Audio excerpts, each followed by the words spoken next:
खा जाए। तो आशा मत लगाओ पत्नी से आशा लगाएंगे, उसको फील्ड में जाना है और आप उससे बोलेंगे कि रोटी गरम सेक के खिलाओ, तो गड़बड़ हो जाएगा। और भी काम है, इसलिए समय के साथ परिवर्तन हो जाए। तृष्णा नहीं रखिए, आशा मत रखिए। आशा ही परमं दुखम नैराश्यम परमं सुखम। भगवान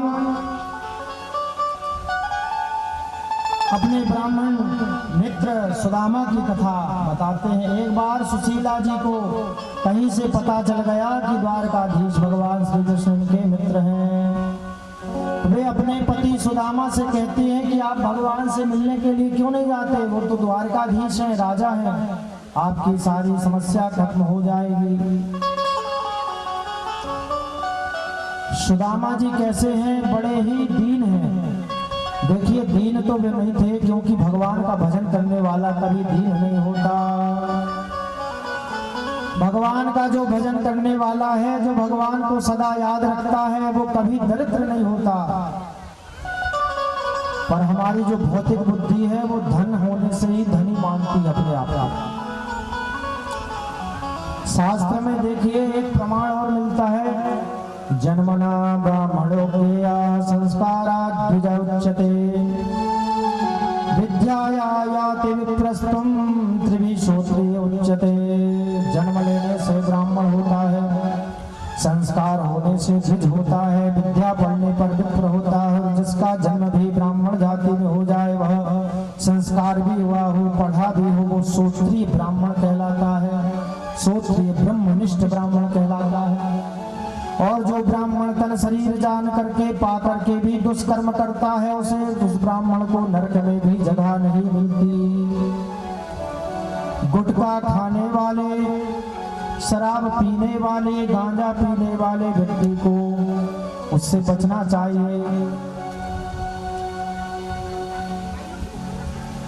सुदामा जी भगवान का भक्त हैं, भगवान का भजन करते हैं। गांव के लोग कहते हैं कि हमने जिसको भगवान बनाया है उसकी पूजा कराओ, उसकी कथा कराओ, तो हम तुम्हें दक्षिणा देंगे। पर सुदामा जी कहते हैं भगवान तो केवल मेरे श्री कृष्ण कन्हैया ही हैं, केवल उनकी पूजा करूंगा, दूसरे किसी की पूजा करने वाला नहीं हूं। कभी कभी तो एक हफ्ता बीत जाता है, सुदामा जी के घर में चूल्हा नहीं जलता, बच्चे भूखे ही सो जाते हैं।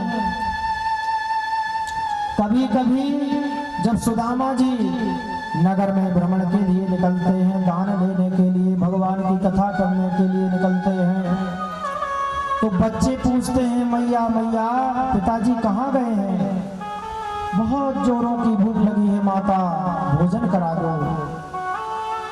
माँ बेचारी क्या करे, घर में एक अन्न का दाना भी नहीं है। पानी पी पी कर एक हफ्ता बच्चों के साथ माता गुजार देती है। कभी कभी यदि एक मुट्ठी अनाज बनता है तो उसमें भी 4 भाग करके बच्चों को बांट करके खुद थोड़ा थोड़ा खाते हैं। एक मुट्ठी अनाज मिलता है, उसको बनाते हैं, उसमें भी पहले भगवान को भोग लगाते हैं और गौ माता का ग्रास निकालते हैं। आप सोचिए एक मुट्ठी अनाज कितना होता है, एक मुट्ठी चावल का ज्यादा से ज्यादा 2 मुट्ठी बनेगा। उसके बाद भी पहले भगवान को भोजन और थोड़ा सा गौग्रास। जिसके घर से गौग्रास निकलता है उसको कभी त्रास नहीं होता। अब तो गाय की रोटी भी हम खा जाते हैं और आखिरी की कुत्ते की रोटी भी कुत्ता बनने के लिए हम खा जाते हैं।